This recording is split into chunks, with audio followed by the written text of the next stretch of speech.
Pagination, pagination, pagination, pagination, pagination, pagination, pagination, pagination. Hello, let's start with the bare bones of an HTML5 web document. Mine is named Pagination example.php. The first thing I'm going to do is go up above my doc type and I'm going to put in my opening PHP tag, and then I'm going to go down a couple of lines and put in my closing PHP tag. Now, since we're going to be querying a MySQL database for all of our data that's going to be paginated, we're going to need a MySQLi based connection to the database. So you have to establish a MySQLi connection, and you do that right here at the top of your script or somewhere near the top. You just have to make sure that that is in place before you try to query anything from the database. And if you need to see what this MySQLi connection.php file looks like, you can look at one of the first few tutorials in the social network building series that we did not too long ago. Shows all of the inner workings of that MySQLi connection file. But I'm just going to assume from past tutorials that you guys have watched of mine that you know how to make a MySQLi connection to your database. So basically you're just going to include that connection file right there. So I'm going to place in my SQL syntax, and you're going to see that I'm tapping into my testimonials table in my database, and I'm going to use that as a real live example. So towards the end of the video I'll show you the script working at developphp.com to render out my testimonials in paginated results instead of one giant list. Now we run the query against the database, and this is a MySQLi based query. So we put in the connection variable first, and the second parameter that we put in is our SQL syntax, which you could take all of this SQL syntax right here and just put it right there if you want, but I like separating mine out like that. Now we're going to access the row for that query result set, because all this query doing is getting a count of how many rows are in the testimonials table, where approved field is equal to 1. And many times you wouldn't have any conditions in there. You might just be listing out or trying to get the total count from your testimonials table or your products table or your whatever table. But since I have a little condition in there, I just want to make sure that the testimonial is approved before everybody can see it in the list. So in my database I have an enum field called approved, and it's set to 0 at first, and then when I approve the testimonial that people write in, then it becomes a 1. So I just want to make sure that I'm counting only the approved testimonials. Now in the very next line we're going to type ourselves a comment in that says, here we have the total row count, by specifying the row variable here and then accessing its first and only index, because we're only selecting one item from the testimonials table, which is the count. So you're really only going to have one array item in that row index. So you access the first one, and that gives you the total count of rows from this testimonials table. So here we have the total row count. Now in the very next line we're going to type in another comment that says this is the number of results we want displayed per page. So let's create that variable now. We're going to name that variable page rows, and we're going to make it equal to 10 because I want 10 items to be listed on each page. Basically I want 10 testimonials to come out on each page, so I make this page rows variable equal to 10. If you want only 5 items to be on each page, just make that a 5, and you can play with that number all you want. Now we're going to place in another variable. Well, first let's place in a comment to tell us what this variable represents. The comment reads, this tells us the page number of our last page. So let's put that variable into place now, because we have to know what is the very last page of the results set according to how many rows are going to be laid out on each page. So we name the variable last, and we run the ceil function, which is a math function in PHP, and we say rows, which is the full rows count from the database, divided by 10 basically, or whatever you made this number. And that gives you, that little calculation result gives you the last page variable. So if your result set from your database is paged out into 88 different pages, then this last variable will be 88. And ceil is just a way to round the number up, because when you divide this number, or when you divide rows by page rows, you don't really want a floating point number or anything. You want a number without any decimals. That's the only reason we're running ceil on this little equation here. Now since some of the variables are going to be in the URL, that means people can manipulate the variables. And so we're going to put in another comment that says this makes sure last cannot be less than 1. So let's put a little if condition right here just to make sure that last can never be less than 1 before our script processes that variable. So this if condition reads, if last is less than 1, then we make last equal to 1. Now let's write in another comment that says establish the page num variable. So page num is going to be equal to 1 by default, but it's going to be changed down here in the script when we gather the URL variable for the page number. So let's write in another comment to ourselves that says get the page num from the URL variables if it is present. If it's not present, we're going to make it equal to 1 by establishing it right here as 1. So basically you establish page num variable as 1 here, and then we're going to see if there's a get variable set of pn, because that's what we're going to name our variable when we send it through the URL. So we say if is set the get variable of pn, then we're going to gather up that get variable of pn, and it's going to represent a number whichever page the user wants to go to. We got to make sure that we run preg replace over that and filter it to where it's only numbers that can be in that URL variable. So only if that variable is set. If that variable is not set in the URL, the pn variable, then page num is going to be equal to 1 every time, unless it's set in the pn variable. But if it is set in the URL, then page num variable becomes whatever this pn URL variable is in the address bar. After you go through the tutorial, you can go ahead and remove all of these comment lines, and that'll make your script a lot slimmer and make it look a lot smaller. But just keep the comments there until you fully understand each line or each segment of code. Okay, so right under all of that, we're going to place in another comment that says this makes sure the page number isn't below 1 or more than our last page variable. So we don't want page num to ever be below a 1 or more than the last page. And this little condition will handle that. We say if the page num is less than 1, then the page num is equal to 1. So basically somebody can take the URL address bar and change it from 1 or whatever page they're on to 0, and what you want to do is make sure that you change that 0 to a 1. So if it happens to be less than a 1, then we change page num to 1. Else, if the page num is greater than the last page number, then page num is going to be equal to last. So basically if you have 88 pages of results and somebody changes that 88, the last page in the URL address bar, maybe they change it to a 92, you just want to make sure that that doesn't process in your script and you change page num from 92 that they input to 88. So this if condition, or this if and else if condition, just make sure that the page number isn't below a 1 or more than your last page. Now let's put in another comment that says this sets the range of rows to query for the chosen page number, and that looks like this. We make a limit variable, and this limit variable is going to be sunk right into our next query. Remember, this query up top, this one was just to find the full count of how many rows there are. So we're going to need another query that actually runs a while loop and gets results out. But we have to limit that query because we only want a certain amount of items out of the database, but only according to what page it represents.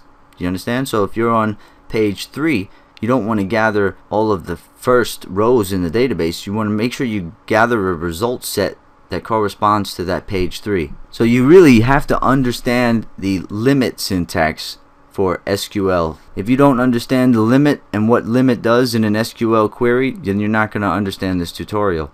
So what you want to do is make sure you look into and make sure that you understand what limit does in SQL queries. It just limits how many you're grabbing out of the database. Now let me put in the next comment and the query. So this next comment says, this is your query again. It is for grabbing just one page worth of rows by applying the limit variable. So I say select ID, first name, last name, the date made from my testimonials table where approved equals 1, and I'm going to order all those results by ID descending. And then my limit syntax goes on the very end of the query. You can see what my limit syntax is made up of. Limit, then space, and it's going to be 2 numbers. And the first number is made by taking page num minus 1 and multiplying it by page rows, basically 10. because we made page rows 10 up here. Then the next number for your limit syntax is going to be 10, or whatever page rows, whatever value you made the page rows variable. Alright, so that is all of that explained. I can't explain it any clearer than that.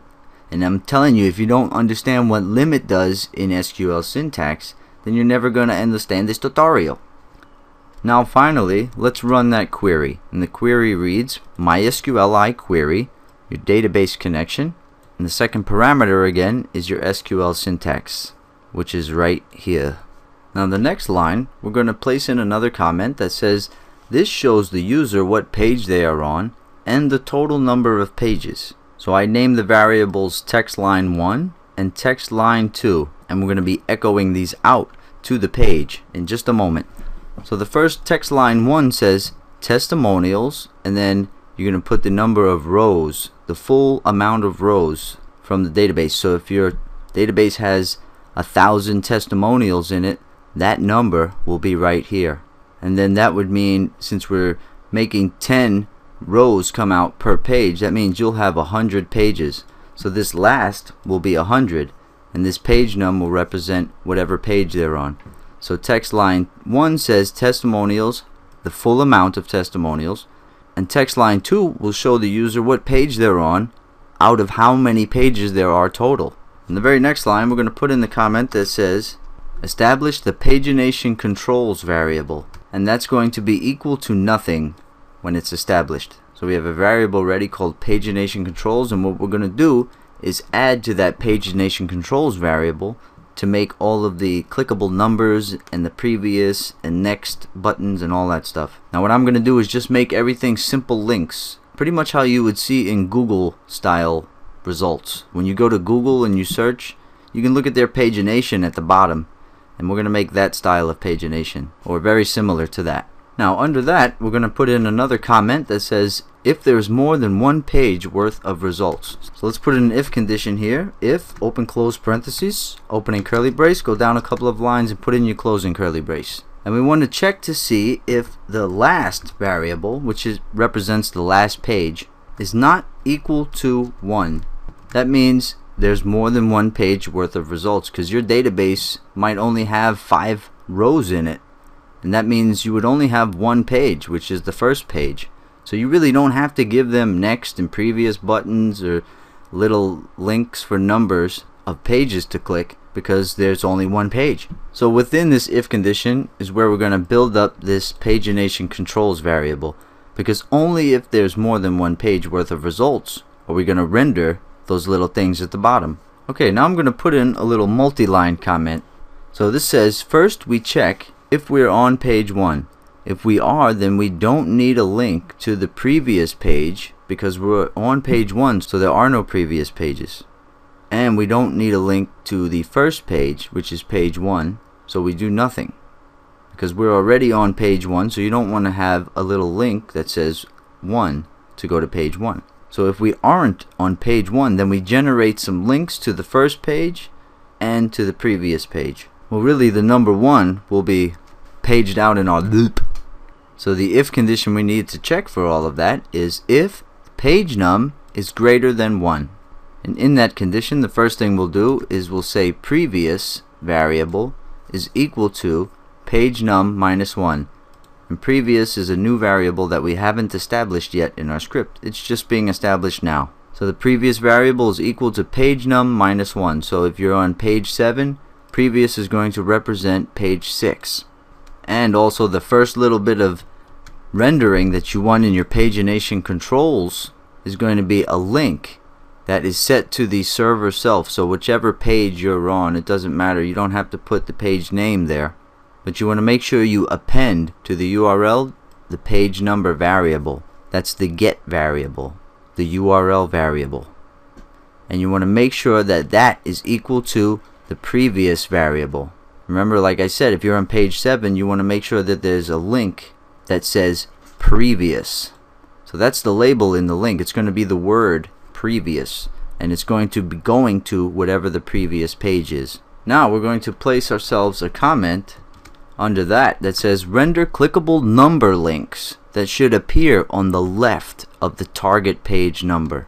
So here we're going to use a for loop for that. So with the for loop, you're going to feed your for loop 3 parameters. The first parameter is what you want to start the index at. So I named the variable I, like we usually do in for loops, and that's going to be equal to page number minus 4. So if you're on page number 7, this I variable is going to equal 7 minus 4, which is what? 3. So in that case, if the user happens to be on page 7, this will represent a 3. Then the second parameter is our evaluation for the for loop, which is while I is less than the page num variable. So let's use that example of being on page 7 again.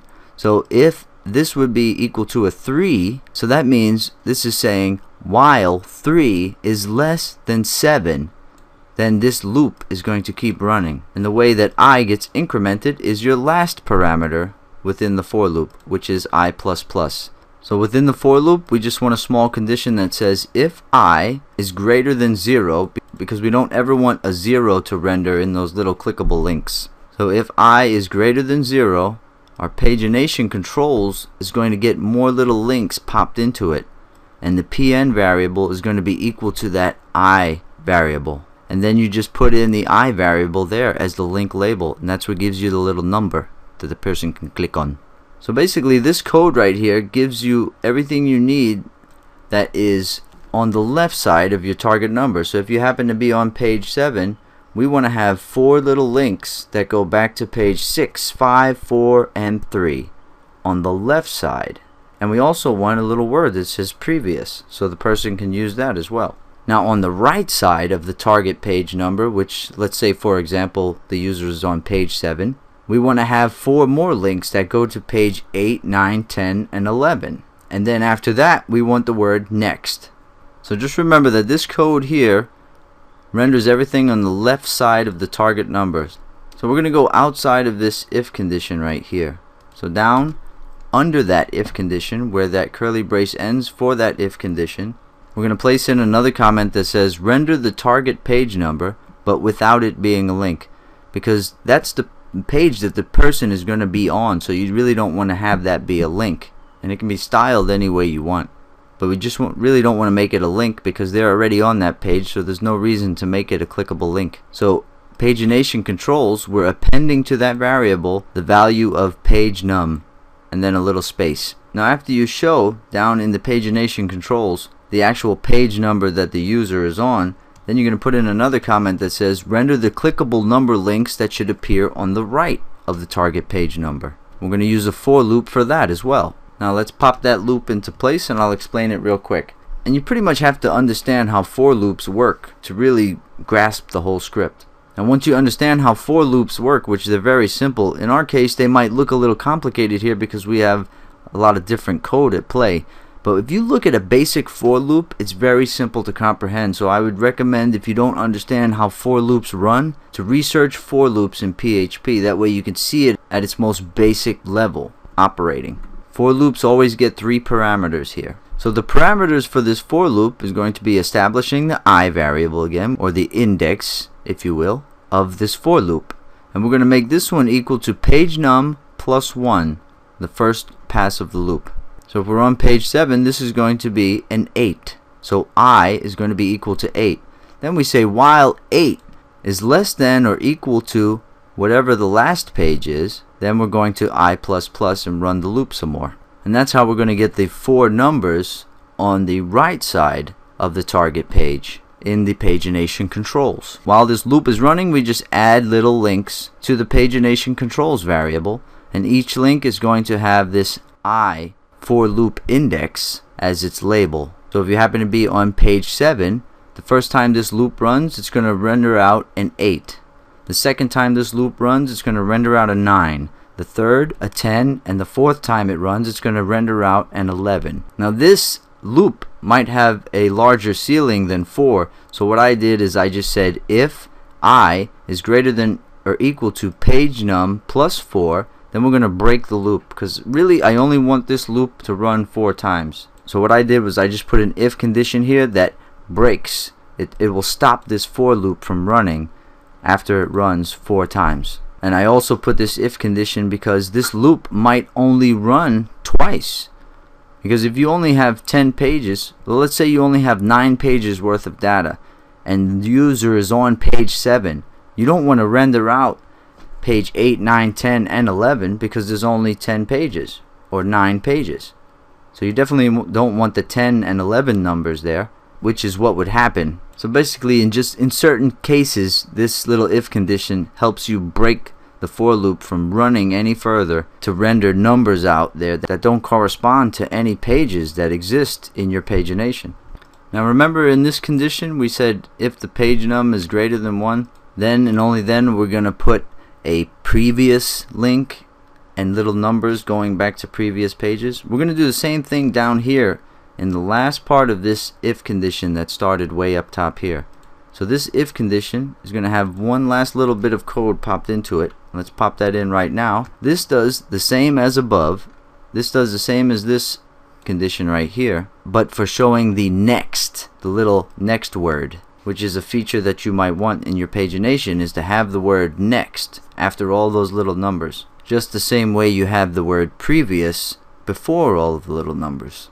So if the page that they're on is not equal to the last page, then you definitely want to have the next button. But if they are on the last page, you don't render anything. So this code won't even run if they're on the last page. Only if they're not on the last page will this code run, and you'll get more stuff added to your pagination controls variable. And the way you make the next link is you just say page num plus 1. So if they happen to be on page 7, next equals page 8, and that's what gets put into your pn variable here. Now after all of that, you go down one line and make sure you're outside of your if condition that you said if last does not equal 1. You see where that ends right here. You go outside of that, and here's where you're going to render your while loop like you normally do for a MySQL result set. What we're going to do is first establish a variable called list, because that variable is going to be echoed out to the page. So we're going to compound that variable with all the data that we need for each little testimonial within this while loop. So basically you run your normal while loop here for this last query that was made right here. So this while loop will grab all of the rows that you need for that specific page that the user is requesting to see, those 10 items. So in the while loop, I'm going to grab the ID out of the database row. I'm going to grab the first name, the person's last name, the date that the testimonial was made, and then I'm just going to put the date made into a more human readable format, and then I'm going to make my little list, which each item in the list is going to be in a p tag because I want them separated a little bit down the page, and each one is going to have a link to the proper testimonial, which will render on testimonial.php, and the ID URL variable will be sunk in right there. And I'm going to show you guys all of this working in just a moment. So the label for that link is going to be the person's first name, last name, and the word testimonial.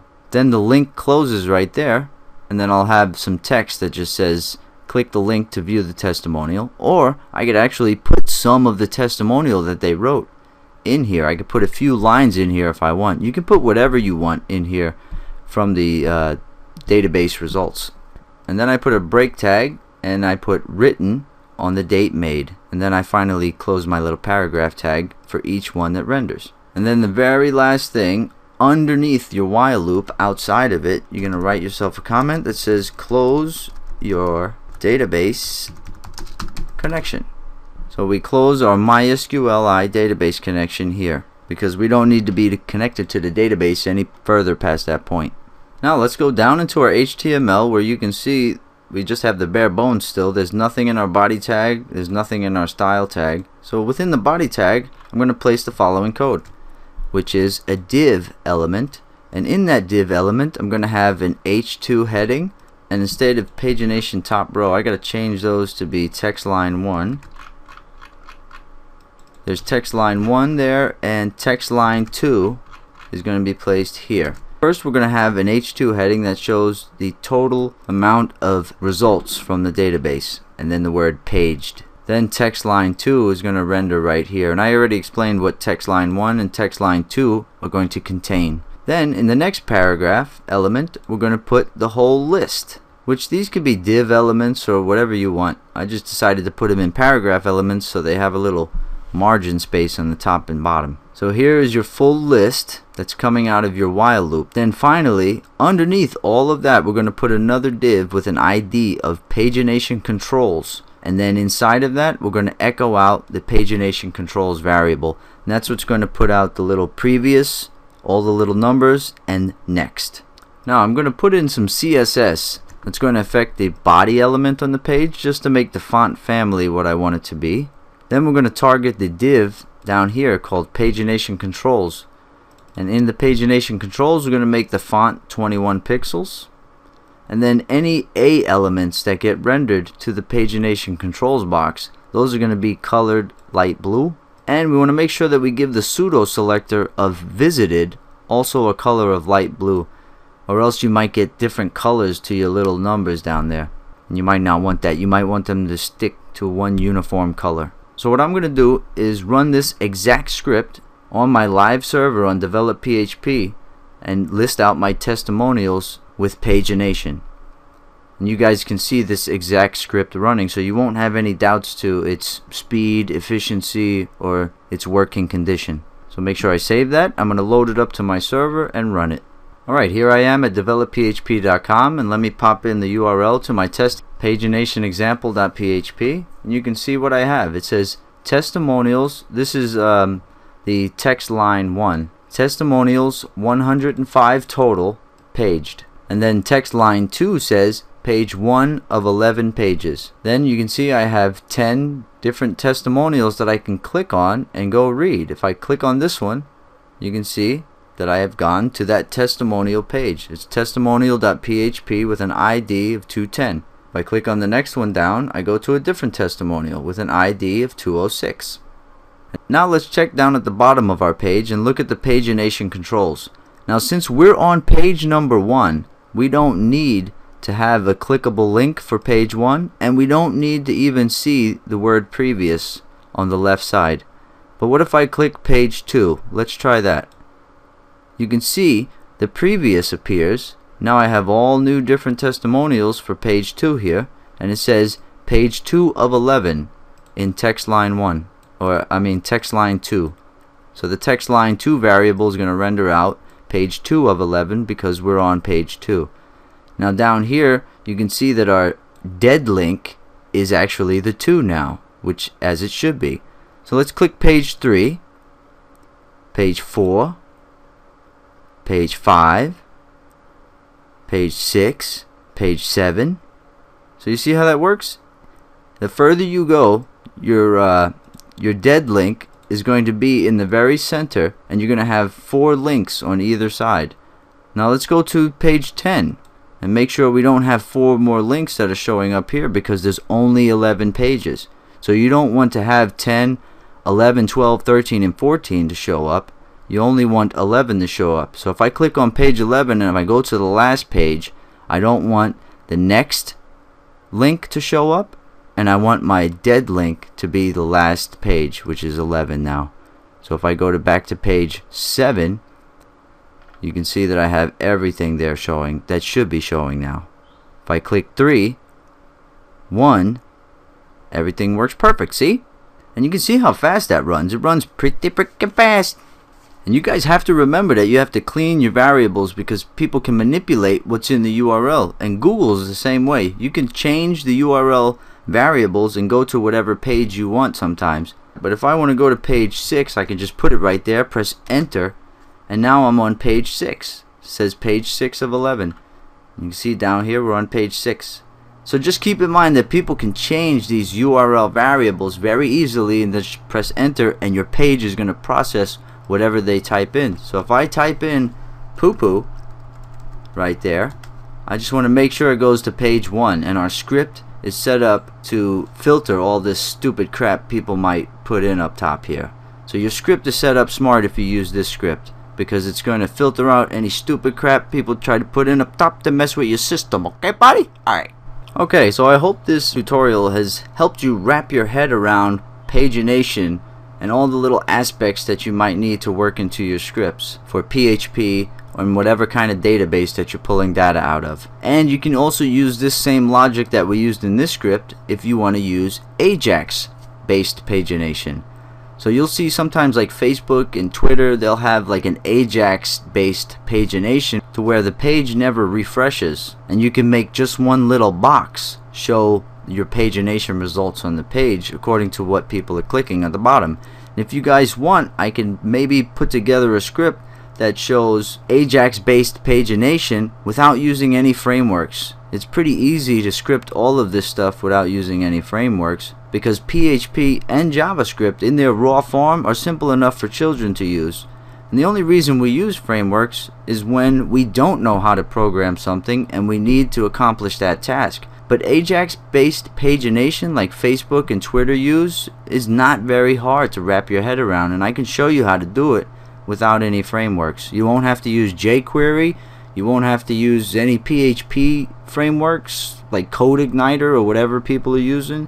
It can all be raw code that you can fully wrap your head around and script yourself from scratch. And it doesn't take too much time. So my point is, if you want to see Ajax pagination from me, when you see it from other people, it's probably going to have jQuery and maybe other frameworks involved. If you want to see Ajax pagination from me, I'll make another tutorial for you guys. You just got to let me know.